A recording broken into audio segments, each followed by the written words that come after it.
malam ini kita akan bincang-bincang lagi dengan Pak Sofyan Mile.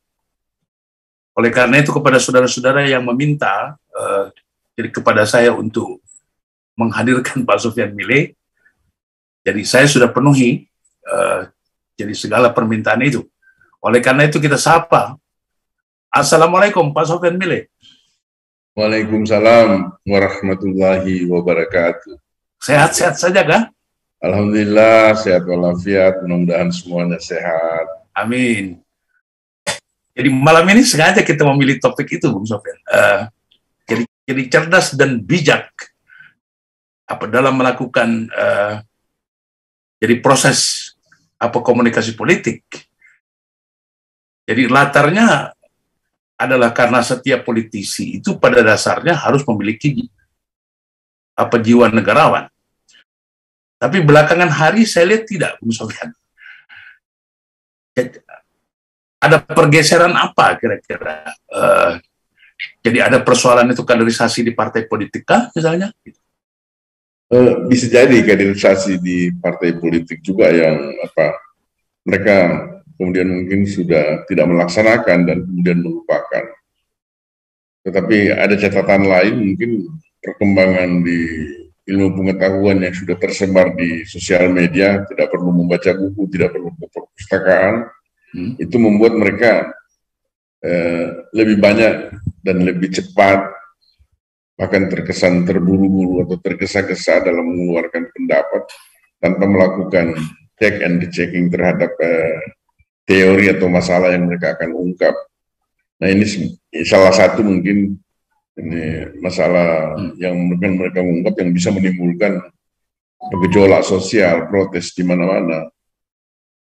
Saya ingin menyampaikan bahwa sesungguhnya ini yang bahaya, Jangan sampai setiap minggu bicara, setiap minggu keliru, setiap minggu gaduh. Kasihan negeri ini, bangsa ini.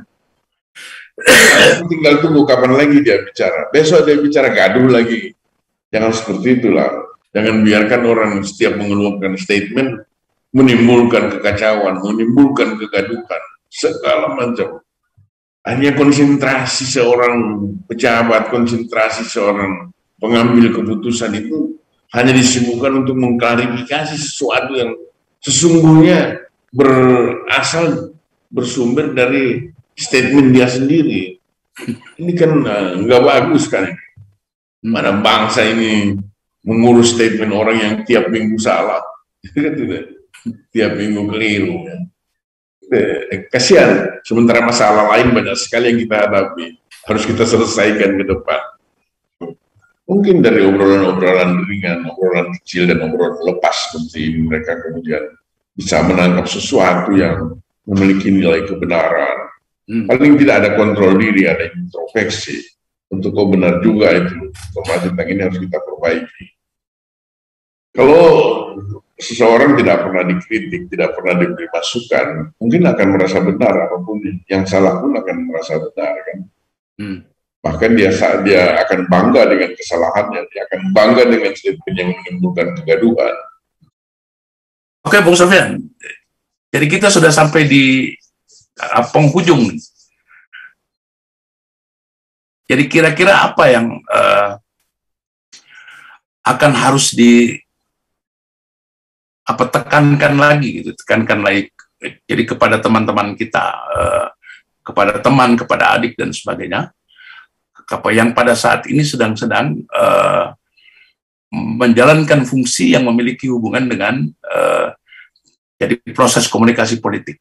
Saya kira ini message kita kepada mereka yang masih dipercaya memegang kekuasaan, baik kekuasaan politik yang ada di lembaga politik, non-parlemen, non-government, kemudian mereka yang ada di parlemen atau di DPR, dan juga yang di government atau pemerintah.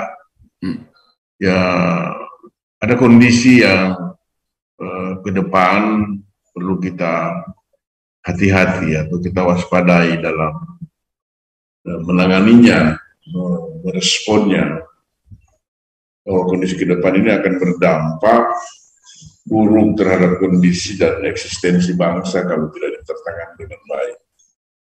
Kenapa yang terancam adalah eksistensi bangsa?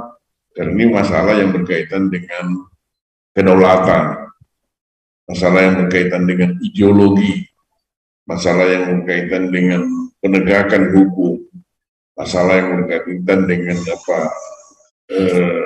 ekonomi dan lain sebagainya.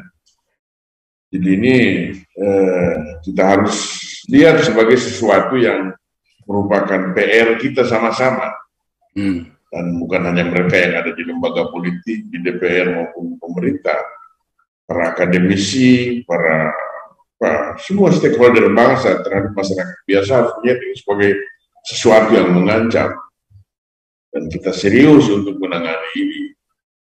Catatan-catatan kekhawatiran ini saya pikir sudah banyak dikemukakan dan tersurat di media, tapi kita tidak bosan-bosannya untuk terus mengulanginya, karena ini tidak berhitung terlalu lama, dalam jangka waktu yang mungkin tidak terlalu lama, dari asumsi-asumsi yang muncul bahwa kalau tidak tertangani, tidak menemukan resep yang baik untuk menanganinya, maka ini akan langsung berdampak dan kita rasakan secara bersama-sama. Dan hampir di semua aspek. Kita tahu bahwa ya bagaimana diakui oleh pihak pemerintah sendiri dalam statement yang baru saja mereka sampaikan bahwa misalnya ancaman terhadap eksistensi BUMN. Ya. BUMN itu sudah beberapa BUMN besar yang bangkrut, yang sudah tidak memiliki kemampuan finansial dalam merger atau bekerja sama dengan perusahaan asing atau menangani sesuatu proyek secara sendiri. Ini miris sekali kalau kita angkanya besar sekali kalau kita tidak waspadai. Dan itu kita masih senyum sekarang, kita masih tertawa sekarang, tapi sesungguhnya ini ancaman sudah ada di depan mata kita. Mari kita atasi secara bersama-sama. Mari kita tidak henti-hentinya untuk mengingatkan mereka yang bersumber keputusan-keputusan itu dari tangannya sendiri sebagai seorang decision maker. Harus tetap waspada, harus tetap kita beri masukan sebagai kontribusi kita, dan itu bagian dari tanggung jawab kita sebagai warga bangsa. Saya kira itu. Terima kasih.